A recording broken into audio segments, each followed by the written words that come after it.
Quay quên. Nãy giờ là nói không.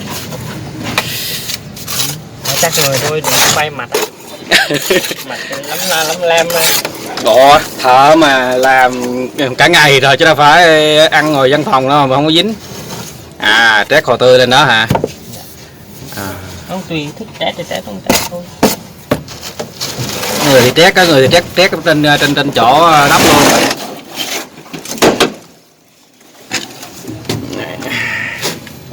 Cây nửa mét thì cực nhanh luôn. Em quay cái rung tay rớt đi. Bình thường làm sao mà có ông quay phim vô cái tự nhiên cái rớt à. Ngộ rồi. Với lại nó phải lắp dày lên để đầy thịt ra, cái lực ép nó vô nó đủ nữa. Dạ. Khi mà không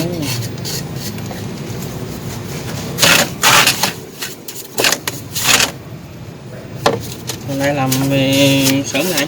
sớm gì nữa, giờ này chuẩn bị đá rồi hồi sớm nữa. Này Con này hơi lạ chứ nãy đi ngang tưởng đâu chắc là nghỉ rồi. Đá banh, chuẩn bị đá banh 8 giờ mà. ừ, về phải nghỉ ngơi rồi mấy đồ lên.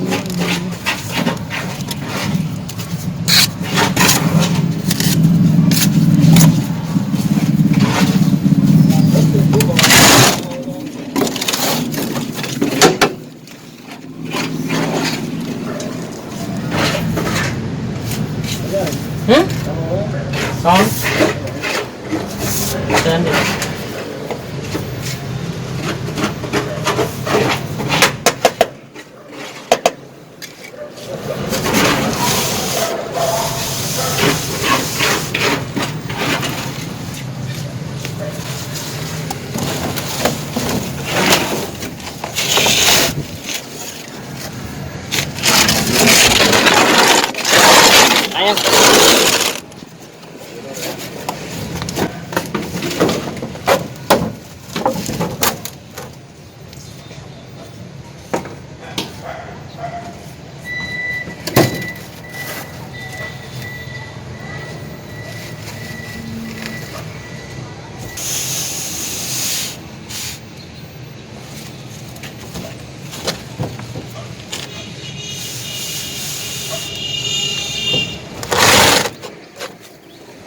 Anh ta có một cọng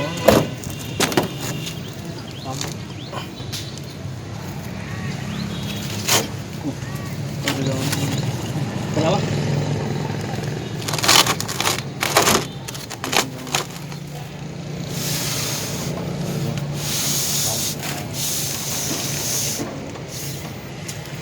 ôi sao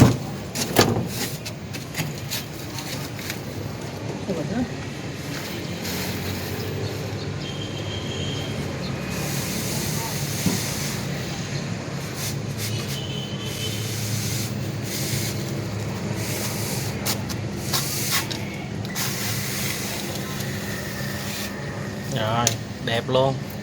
thôi nào nó thấy anh nó rung luôn. Này mà rớt thì cứ về thôi. Rớt là biết là tới giờ về rồi đó. Không mà mình phải công nhận là mấy anh em đất chỉ có trộn hồ có khác. Dẻo hơn. Đâu có hồ giống rồi chứ. Không, thấy khác với mấy anh kia trộn. mình đi quay nhiều chỗ rồi mình thấy khác.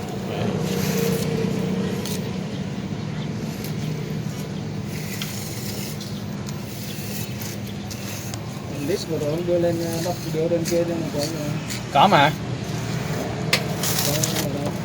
Trên kênh xây dựng 4.0 á. Lên hết rồi mà, cái nào cũng lên hết rồi. thấy rồi nhưng bữa trước làm có tình trạng lớn. À vậy hả? Còn không hay là chỉ xong rồi hả? Đấy, xong rồi. À. Bữa nào gần năm trời. Trời.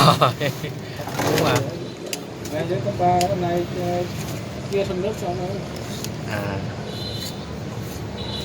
Không đi à? Thôi thành phố sao quá.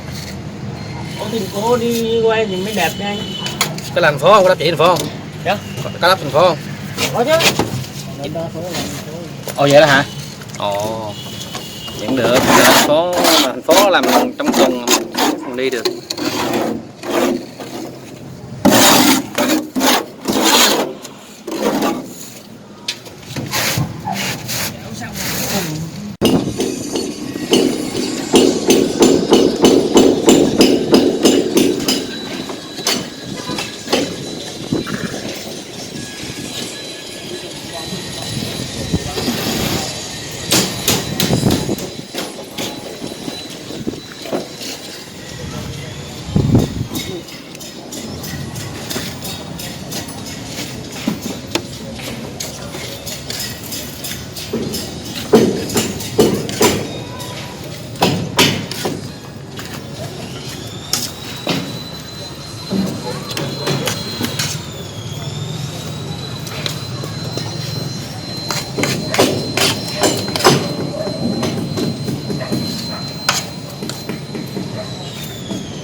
Giờ đi qua chỗ đây.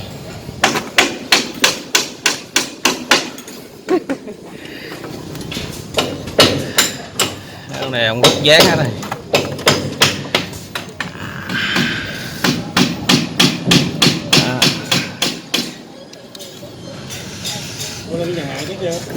Hả?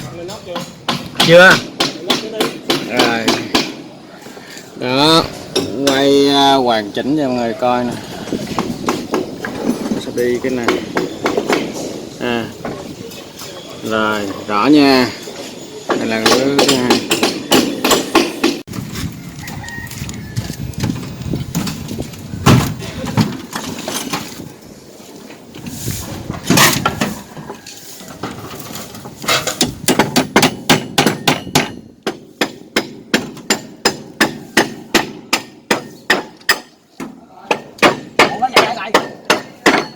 Căng lấy phẳng hả?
Hai nhỏ làm được chỉ đi nghe.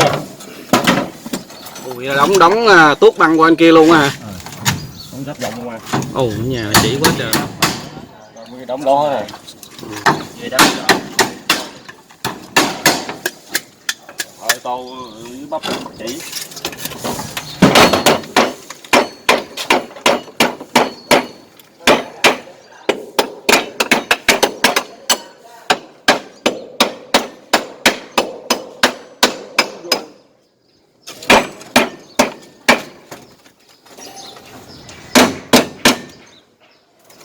Ồ, mấy cái này mình đóng cho phải bên ấp chỉ tắm hay làm hả? Mình làm xong đổ xong bác sĩ nó mới làm.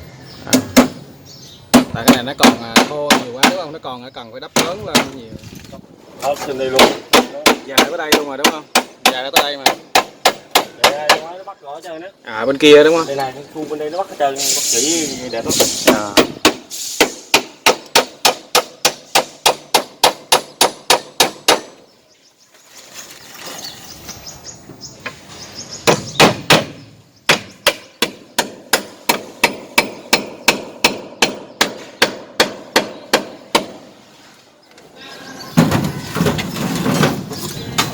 Chị chú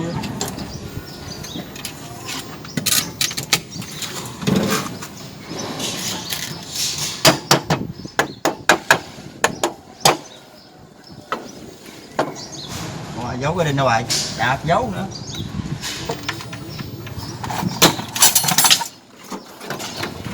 ha đi bị giỡn ha.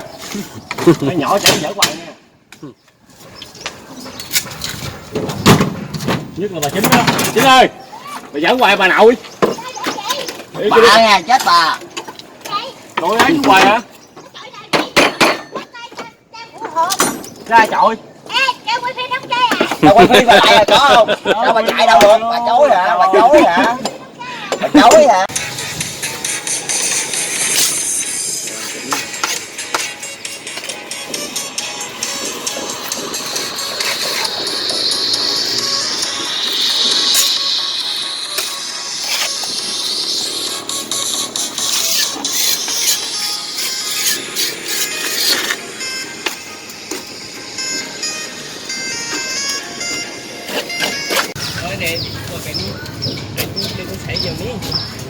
chạy nên mình nữa là ăn dạng nhẹp luôn dạng nó không đến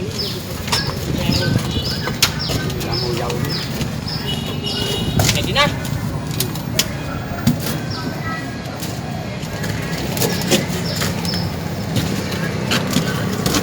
anh tắt đấy à em biết ít thôi từ nó tắt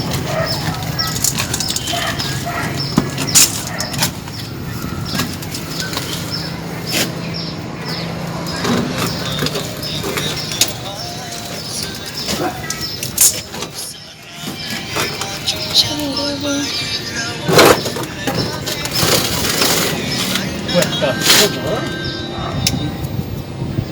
rồi bữa thôi không có đang đi